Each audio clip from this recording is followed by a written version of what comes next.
ছিল, কিন্তু ক্ষমতা আসার পর সেগুলোকে তেমন আমলে নেয়নি কোনো দলই। অতীতে সেই অভিজ্ঞতা থেকে বিশ্লেষকরা সংস্কার নিয়ে জাতীয় সনদ তৈরির পরামর্শ দেন, যেখানে থাকবে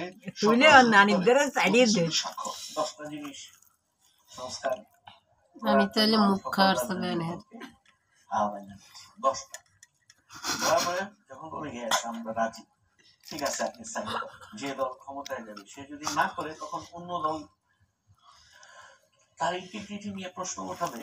সেই ডিক্লারেশন ভিত্তিতে রাজনৈতিক দলগুলো তাদের গণতন্ত্র, তাদের নিজেদের যে অভ্যন্তরীণ গণতন্ত্র এবং তাদের ঘোষণাপত্র এবং নির্বাচনী যে ইশতেহার ঘোষণা করবেন, যে সমস্ত প্রতিশ্রুতি দেবেন সেগুলো তারা প্রতিফলিত করবে।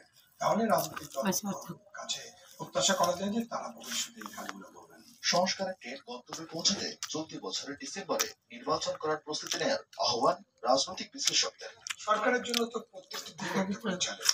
আরেফিন শাকিল, যমুনা নিউজ।